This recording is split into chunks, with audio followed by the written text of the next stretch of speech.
Funding for the Hinckley Report is made possible in part by the Cleone Peterson Eccles Endowment Fund.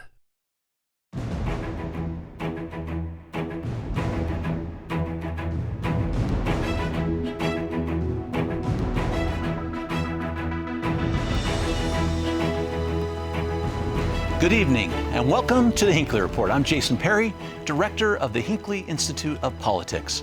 Covering the week, we have Derek Brown, partner with Lincoln Hill, Heidi Hatch, anchor with KUTV 2 News, and Spencer Stokes, president of Stokes Strategies. So glad to have you with us. A lot happening in politics in the state of Utah. A lot happening locally as people start looking at their candidates. I want to start talking about some conventions that are happening. And Derek, I think we're going to start with you because you've had to be in charge of conventions on the Republican side of the aisle for a while. Some very big conventions happening in the state of Utah, particularly in Davis County. 10 counties in this past week had their conventions, more coming. Talk about what happened right there as we start setting the stage for some of the other counties that are coming up.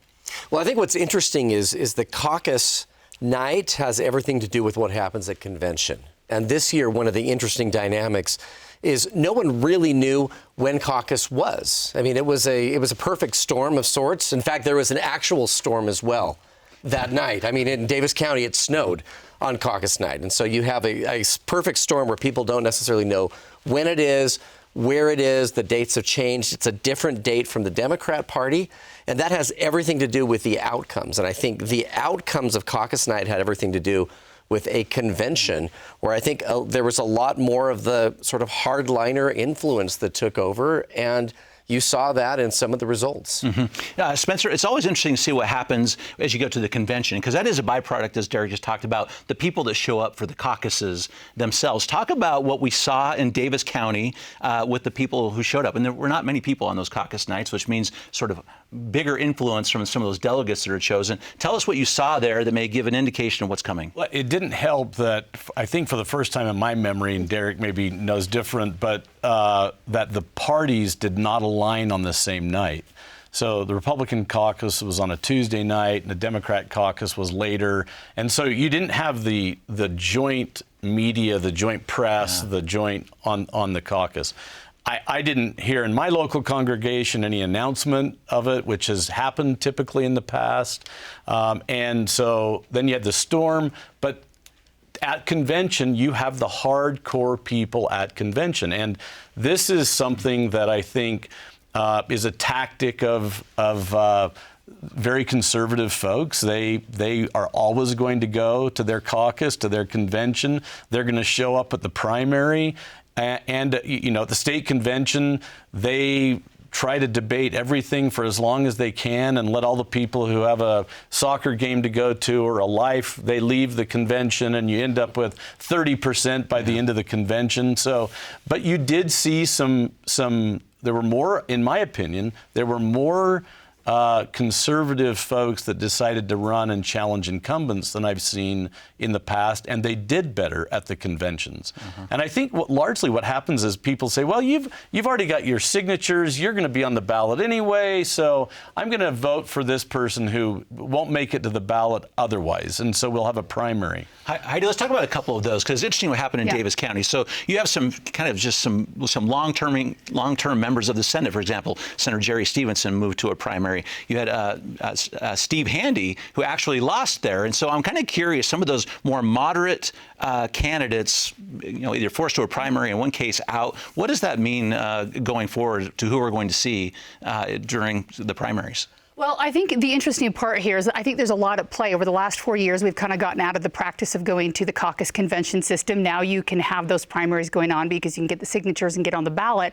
And I think over the last couple of years especially, I think there's been a lot of frustration within the party or people who are stuck at home thinking about, do I like what's going on with my government? And so I think that maybe you're seeing a more conservative, you know, far-right push on the right and the same on the left. And so I think it sort of feels Tea Party-ish again, where we were dealing with back in 2009, 2010-ish. So I always like the idea of having more options on the ballot, but definitely makes it harder for people who, you know, are used to having their seat or going. And I'm excited to see how it plays out because, like I said, the caucus convention system used to be that way, or no way at all. And now there's a lot more options, which means we'll have more options on the ballot. And it certainly could change representation for people who chose not to show up or thought, my showing up doesn't really matter anymore. I think I agree with Heidi, but a lot of times I think we try to assign some kind of political movement to what happens. And largely, sometimes it's that people get outworked. I know that the candidate that was running against Steve Handy went to everybody's doors and was having conversations with them. I didn't hear the same thing about Steve Handy. I think Jerry Stevenson thought, well, I've done a good job and I've lived here all my life, and so maybe didn't do as much as he should have to secure the delegate nomination. So a lot of times I think we try to assign some political movement to whether or not a person worked harder than the other, or there was some movement happening rather than working harder than the other person. So we're just relaxed at that point. Can I add, when I was the state party chair, people always had said, do you like that process of the convention caucus? And I always said, I love the process, but it really has everything to do with the turnout. The more people that participate, the better the result. And I think if you have a very slim turnout, you see a lot of these things that they've just mentioned sort of come to fruition. And I think that you have a small group that tends to have sort of an outsized influence. And I think that may be what you see right now. The highest turnout in post-Tea Party year, which was 2010, was the year that Orrin Hatch was on the ballot. And everybody said, oh, Orrin just turned so many people out. It had nothing to do with that. It had to do with the LDS Church made an announcement that said, we will not be holding any meetings in our building on Tuesday night, which was a clear indication you better show up at your caucus. And the caucuses were overwhelmed, which then more people tended to give a more moderated view, a broader view of what the Republican Party looked like. And that was largely, it wasn't because Dave Hansen was a master, he's a great operative, but it was because the letter said there will be no meetings in our buildings on Tuesday night. And you knew where Dad wanted you to be that night. It's like, it's your choice, but... Exactly. This year was exactly the opposite of that. Yeah. Derek, before we leave, I just want to ask you, because you're uniquely qualified to talk about this, and it will come up through a couple of our discussions today, too. You had to live through the issue about signature gathering and whether or not... Okay, I don't want to bring up too much pain for you. But I'm still working through that. But. I know you are. So did that issue come up in the Davis County convention at all? And is it going to be an issue that comes up going forward in Salt Lake and Utah County? It was a huge issue, and it was probably the thorniest issue I dealt with as the state party chair, but I think it's less and less of an issue. I think when you have a smaller and smaller group of individuals who have what seems to be or is perceived to be an outsized influence, I think people are now starting to see signatures as a moderating influence overall. And so I think that the stigma of, oh, this person collected signatures, therefore they're a bad person, you should vote against them, I think those days are fast coming to an end. And I think you're going to see less of that moving forward. And so I know they use that in the Davis County, but it wasn't really, I don't think that was that big of an issue. The divisiveness, though, within the party went away when the people who were divisive that had some money and stopped giving tended to push it off the table. I mean, if I'm an activist, a party activist, my issue would be I don't believe Republicans or Democrats should be able to vote in Republican elections. That's what their new mantra ought to be. You can vote in a Democrat primary or a Republican primary, but how would the Democrats feel if all the Republicans went over and voted in the Democrat primary and vice versa? And so if I were a grassroots, conservative, hardcore Republican, that would be my new issue rather than gathering signatures. Yeah. And it seems to be there's a lot of people mad about that. Yeah. It does. This is going to be a play in the Republican primary. And so, Heidi, we just finished the Hinckley Institute of Politics. Deseret News just finished some polling to see how these candidates are doing. I want to talk about the Senate race, Senator Mike Lee's race in particular. I want to give you a couple numbers and get a comment about where you think Mike Lee is based on these numbers. And the question was, if the Republican primary were held today and all the candidates who have filed on the Republican side were in this poll, 67% said they would would vote for Mike Lee. And keep in mind, I should say, these are people who say, I will register as a Republican, or I am registered as a Republican, and I plan to show up. 67% Mike Lee, 19% Becky Edwards, Ali Isom at 4%, Evan Barlow at 6%. I'm just giving you the top candidates in terms of their percentages. So the interesting thing is, I think there's no such thing as bad press in an election year right now, as long as it's not too bad of press. But Senator Mike Lee is a name that people know. He's a household name. And so in polls, he's going to be a lot higher, and he's going to have, I think, a lot better chance. Interestingly enough, when you look at social media, there's been a big push, I think, from some of the moderates and even some on the left for Ali Isom or Becky Edwards, who obviously have put in the work. They've got the signatures to be there. But I still think that Senator Lee really has, a couple steps ahead of them, because he's got name recognition. He's in the Senate right now. He's being loud, even if it's not about things that everyone loves. People are talking about him and what he's doing and how he's voting right now. I was more interested that Evan Barlow, who hasn't done a thing, was ahead of Ali Isom, who's been out campaigning all over the state. And I've come to the conclusion that people think it's Haven Barlow, not Evan Barlow. Or Evan McMullen, perhaps. Or Evan McMullen. So it's name recognition of some sort. Two different people. Yes, exactly. Very, very interesting. Let's see how this plays in terms of the signature gathering, because interesting. Senator Mike Lee has already had his votes, his signatures approved, and Ali Isom, Derek just announced this week that she was also. Becky Edwards is also planning on getting. So she's in the process as well. Yeah, so she's getting close, is what I understand as well. How does this play out when you know at least those three people are guaranteed a spot on that primary list? Well, I think the reality is still when it comes, it's sort of what Heidi was saying. People know who Mike Lee is. They know what he stands for.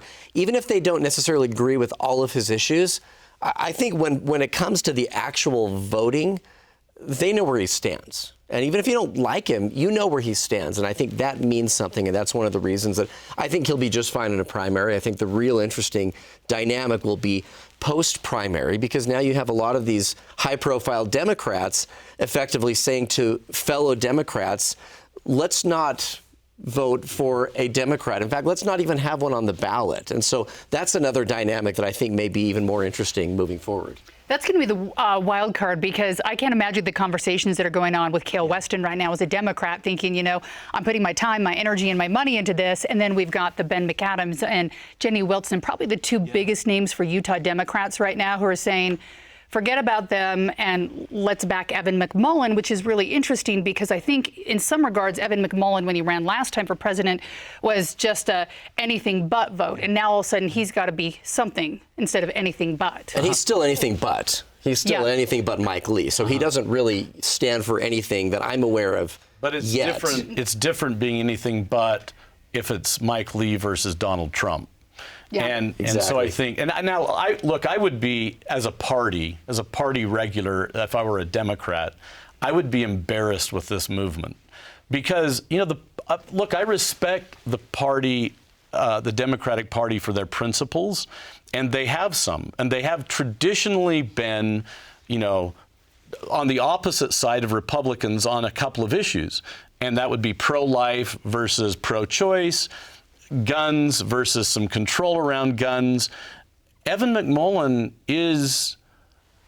wants to overturn Roe v. Wade and is pro-Second Amendment. How do you nominate that person as a Democrat, or not put your Democrat forward who has the same principles as you have? And furthermore, there are 40% of the ballot, 40% of the races this year that went unfilled by Democrats. So you have a person who actually filed as a candidate in this race, and they want to throw him off. They don't want to nominate him. He's actually a good candidate. And he's a great candidate. And you can imagine and thought out, well, and these behind-the-scenes conversations where they're basically saying, we want you to not run, we don't want you in. And you can imagine him saying, wait, you're saying that you should not have the Democrat, and we should throw our weight behind a guy who specifically tweeted, we should repeal Roe v. Wade. And that should be the Democrat support? Wait, come on. I think if you end up lining up, whether you take Becky Edwards, Ali Isom, Senator Mike Lee, you take Evan McMullen, if you were to take their votes, I think if we were to look 2 or 3 years down the road, I think they would very much align, and there'd be a few issues that are kind of the hot topics that end up on the news on your nightly headlines. They might differ. But even when you line up Senator Mike Lee and Senator Romney, who seem like they're in vastly different parties, 85% of the time they vote the same way with their party. they're As a matter of fact, they're going to vote the same way. Romney voted more with Trump than Mike Lee has voted with Trump. Now, I think the biggest question is, which party will Evan McMullin caucus with? Because Republicans, that's, well, he has to say he's going to. And you don't get a committee. He hasn't done that. But you don't get a committee assignment unless you caucus with one of the two. Now, do the Democrats really want to say at their convention? We're going to bet on this guy. It's going to be close. Right now it's 50 Republicans, 48 Democrats, 2 independents. The 2 independents caucus with the Democrats, thus the Democrats are in majority. If he says, I'm not caucusing with either, I'm above the fray, how does he get a committee assignment? Yeah. And if you're above the fray, what difference can you make? Which is very little. Everything in the United States Senate is done in a committee. So let's talk about, I want to break those numbers down because Heidi, you alluded to it, because we did ask this very question. Is if Senator Mike Lee is the Republican nominee, who would you vote for with the candidates coming forward? And this is the interesting number. 43% of Utahns said they would vote for Mike Lee, 19% Evan McMullin, and as you referenced a moment ago when he ran for president, he was just over 21%. Kel Weston at 11%, 24% don't know at this point. And I think the polling numbers are going to be interesting to watch because I think there was a big push for Evan McMullin. I think in Utah we thought, it might be the one time that we see a third-party candidate win. But when it came down to it, I think a lot of people who didn't want to vote for Trump held their nose and voted for him because they were worried about not having that Republican representation or what they wanted. So I don't know. When it comes down to it, I think people are used to checking their R box or their Democrat box. And I think that people who may be saying right now that they would vote for Evan McMullin may not when it comes down to it in the actual November election when real issues are being talked about, kids are back in school and they're thinking through the issues. Will they take the chance? I don't know. So interesting. We've talked a little about influence today, too, and we talked about where we will have that influence. I want to get to another polling question that I thought was so interesting about influence in the state of Utah. And we did ask Utahns who they felt, what elected leader or group of leaders has the most influence. And Derek, I want to start with you on this one because we asked about some of our key leaders in the state. And this is so interesting. 32% of Utahns said the governor has the most influence. 33% said legislative leaders. That's very interesting how it kind of split both ways. It is, and I think a lot of it is who you're talking to. I mean, a lot of times the average person will have more of a connection perhaps with their legislator, but still it remains largely unknown, I think, for most people who their legislator actually is. In fact, when I was first elected to the House, I had one of the House leadership members say to me. Which I'd forgotten that, Derek. So see, you're right. Point in case, right there. What's interesting, I actually had a leadership member that said to me, Derek, if you ever think that you're like really important or whatever, now that you're here in the House, he said, know that probably 2% of the people in your district know who you are. And he goes, and when you've been around as long as I have, he goes, it goes up to about 3. Maybe 4. So people don't necessarily know who their House or Senate member is. And so that's why I find those numbers really interesting because the governor obviously is much more high profile when it comes to media and I think general influence. Yeah, so Spencer, I want to you have a comment first. No, go ahead. So I want to see how this may have changed over time because over this last 2 years, we have seen a lot more of our legislature in terms of big issues, but also I'm just kind of curious because in 2018, Utahns voted to give them the power to call themselves back into special session. Has that changed the power dynamic between the executive branch, legislative branch? Look, the power dynamic went out the window during John Huntsman administration, and it hasn't ever come back. I can't believe that Governor Herbert didn't just kicking and screaming speak to the media and to the public about this separation of powers calling back into special session. But I will tell you the most interesting thing about those numbers. We typically think that the governor has the bully pulpit and they can go out and speak to people. And those numbers don't indicate that. Those numbers don't indicate that the governor has a pulpit to bully from. And that is, I think that is what you're getting to, that the legislature has become the governmental entity, the branch of government that runs this state. And the governor is largely, an ambassador or a PR person, a ribbon cutting person. And all of those, the erosion of the executive branch has occurred. And it really is, I don't think it's healthy. that each branch isn't strong. But those numbers indicate that the general public believes that the bully pulpit doesn't exist. Interesting. Can I add, you see this every fall when the budget numbers come out from the governor, and he says, here's my budget, here's what I think we should do, and the legislature effectively takes it and says, oh, that's cute, as they put it in the sound you hear. Exactly. Our paper shredders firing up. And I think actually the governor's been doing a good job at getting his messaging out on issues he's wanted to, but I think they've been picked up more possibly by the national media on some of these transgender issues happening in schools and his moderation. But I don't know if it's been heard and accepted as much within the state. The legislatures, had the bully pulpit to some extent there. And I don't know if Utah, when they voted to give the powers to the legislature to put themselves back in session, that power of Grayskull, to do. I don't know if voters really knew what they were doing. I was really surprised when that passed, and maybe I'm not giving voters enough credit, but I was surprised that balance shifted. But there was no opposition. Nobody spoke out against it. The governor Herbert could have. for instance. Yeah, which was strange to me. And so I don't know if people didn't truly understand what balance it changed, but I do think it has given more power to the legislature. So interesting, Heidi, to your point here, just what do you make of this? Because when you break it down by party, the Democrats, 42% of them said it's the legislature. The Republicans said it was the governor by a small 42% of the Democrats. What do you make of that? I don't know. I guess we all see what we want to see sometimes, but I can see how that makes sense. But I do think that legislatively, there is some power there right now that maybe the governor didn't have. I know that this time the legislature was closing out with some hot button issues like the transgender issue that was 2 days before the caucus, which was right before the conventions. And so the legislature had a little bit of power of its own to decide what the talking points were going to be when they met with people at the caucuses 2 days later, and then the conventions coming right after. So I think they had some power that otherwise maybe people hadn't thought about. I think what you see in those numbers, Jason, is that Democrats typically don't like the public policy that comes out of the legislative branch in a conservative two-thirds majority Republican legislative branch. And so they're very hyper-focused on the policies that come out of there, and that's why I think their percentage is higher.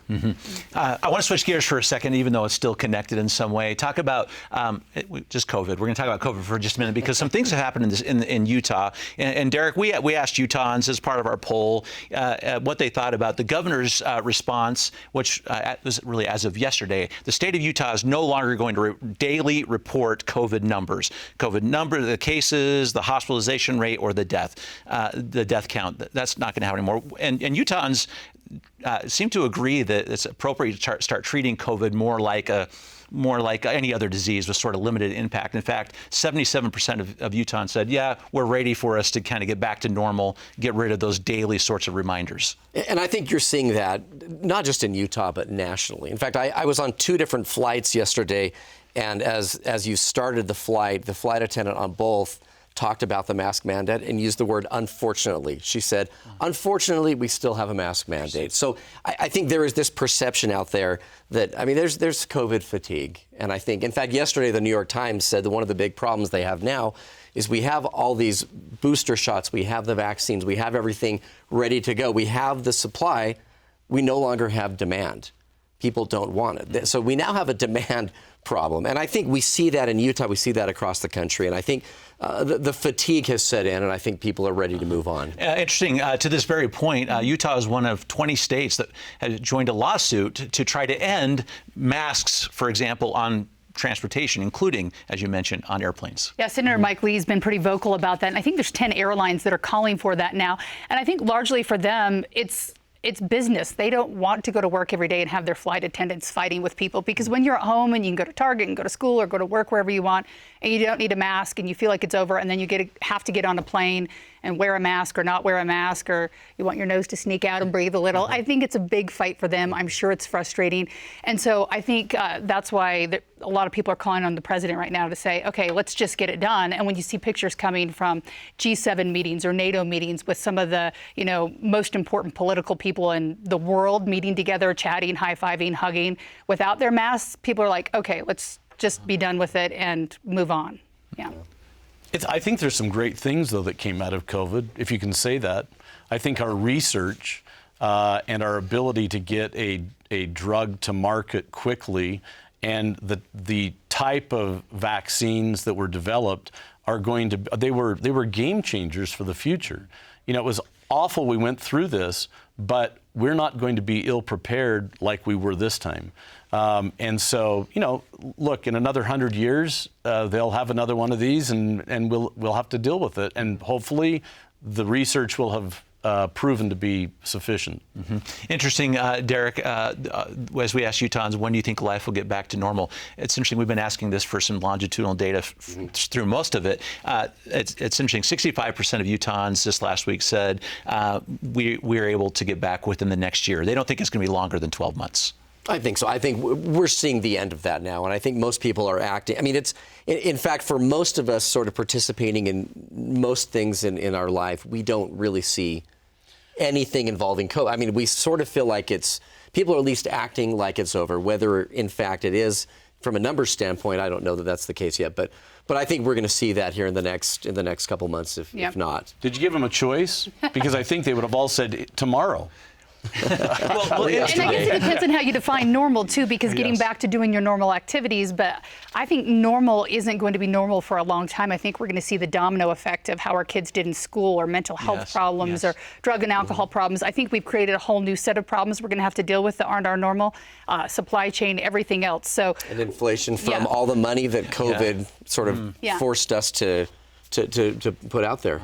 Heidi, just our last response to this, too, it was to Spencer's great point. We did 17% of Utahns said, I'm back to normal now. And I think a lot of people may have said, I've been back to normal the whole 2 years doing whatever the heck I want. So interesting that I'd love to know where they fell from a party standpoint. Exactly. Which parties felt like they're back to normal. That's going to have to be the last comment there. Thank you so much for the great insights this evening. And thank you for watching the Hinckley Report. This show is also available as a podcast on pbsutah.org/Hinckley Report, or wherever you get your podcasts. And now, happy to report, you can follow the Hinckley Report on Facebook, Instagram, and Twitter. Thank you for being with us. We'll see you next week.